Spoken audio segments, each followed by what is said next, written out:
Right, 27 November 2024, and today I'm going to be giving you a quick update on all the trending news that is taking place in Zimbabwe.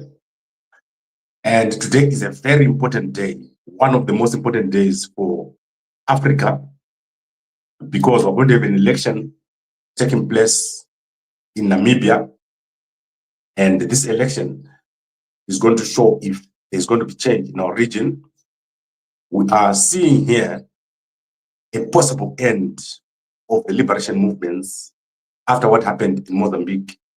So today we have the election where there are two front runners in Namibia.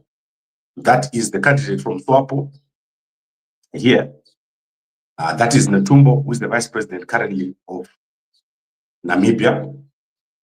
She is 72 years old, and she is considered to be the front runner in this election, or she's considered to be the person that is going to win the election based on the past activities in Namibia.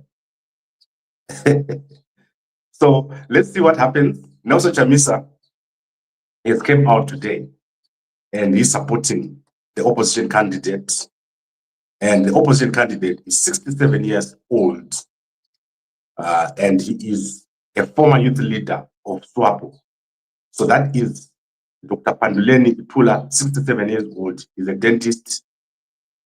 And he was, as I said, the previous youth leader of Swapo. So we've got the two Swapo leaders, basically. That is, it's possible that Swapo people love him more. So there is Swapo against Swapo, although he's got a new political party called the Independent Patriots for Change.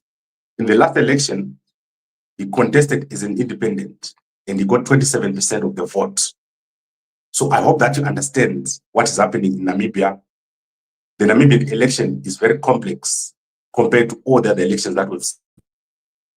That is because it's not based on the issues, but it's based on personalities. So ZANU-PF has been campaigning for Netumbo, and they've deployed Zimbabwe intelligence agents at Namibia, and these have been very active on social media. So the same strategy that they used in Mozambique is the same strategy that they're using in Namibia. There is a whole group of intelligence agents right now, Zimbabwe intelligence agents in Namibia, who are campaigning for Netumbo. He is using youth, young people in a campaign, and she hopes to win against Nelson Chamisa's preferred candidate here, Dr. Panduleni Ithula, who is a dentist. He spent years in the UK as a dentist before coming back in 2013, and he is also very popular and prominent. But it's basically Swapo against Swapo. This is what is going to happen. Those are the issues right now in Namibia, and I'll be giving you an update on this as time goes on. Then in Mozambique, yesterday, Filipe Nyusi, the current president of Mozambique, had a meeting with three of the presidential candidates.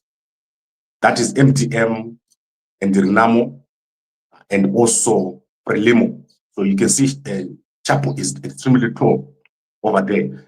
So that is the three candidates met with President Filipe Nyusi. However, Venancio Mondlane was not able to attend.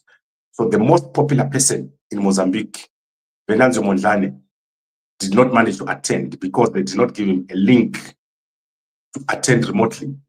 Venancio Mondlane is afraid for his life and he has fled Africa. He's overseas while mobilizing against Frelimo. So Frelimo has rigged the election in Mozambique with ZANU-PF. And Venancio Mondlane is calling for a rerun of the election. MTN is calling for the same, and Renamo is calling for the same. And also understand that Venancio Mondlane is coming from Renamo. So the same thing that happened in Mozambique is also going to happen in Namibia. There is a possibility that Namibians will reject a female president. That is very possible. Netumbo is the first female president in Namibia and also in the history of Swapo.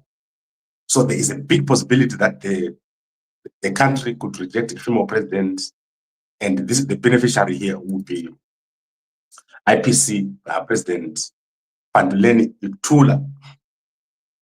So very interesting. Let's see what happens. And then obviously we want to go to our main headline. Mnangagwa is in a lot of trouble.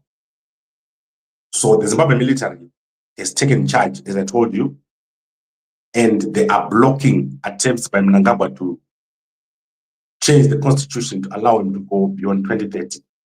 This weekend, Mnangagwa summoned hundreds of groups to his pre-camp farm, and he attempted to come up with a strategy on how he can extend his term to 2030. Unfortunately, the ZANU-PF structures are now under the control of the military. So the military has ordered all the structures of ZANU-PF not to participate in the amendments. So you know that that these people here, Anatavengwa, who were trying to change the constitution over the weekend, they also attempted to have meetings. However, the military has specifically said to ZANU-PF structures that they don't want any change of the constitution. And Chiwenga is now firmly in charge in terms of support from the military.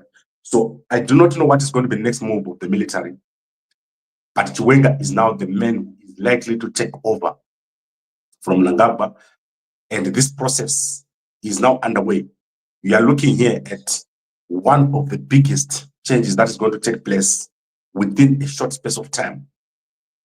The Zimbabwe government has collapsed, and right now, as we speak, teachers have not been paid.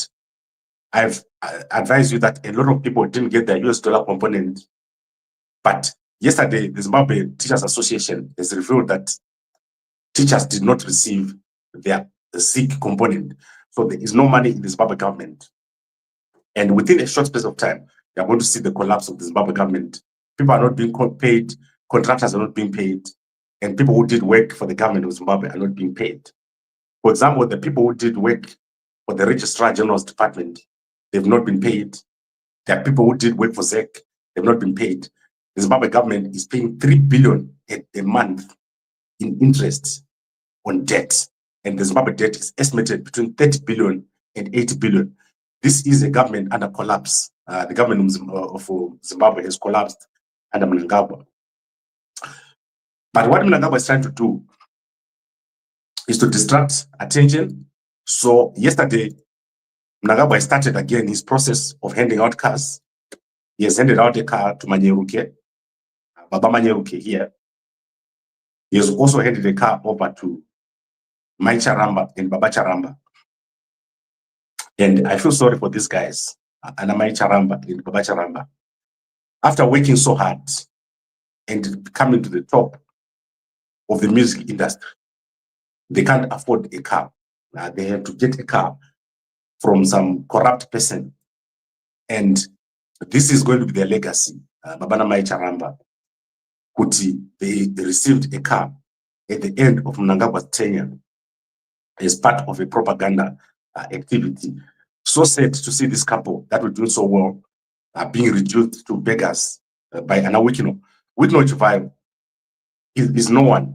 He is just a corrupt person. And I understand that Babana Mai Manyeruke, these are older people. But for Babana Mai Charamba, this is really sad to see them receiving a car from Wikino Chivayo. Wikino Chivayo is part of the people that rigged the elections, is part of the people that stole millions and millions from ZESA. And to receive such a gift, it means that they are now at the bottom. They don't have anything and they're struggling. So sad to see Babana Mai Charamba receiving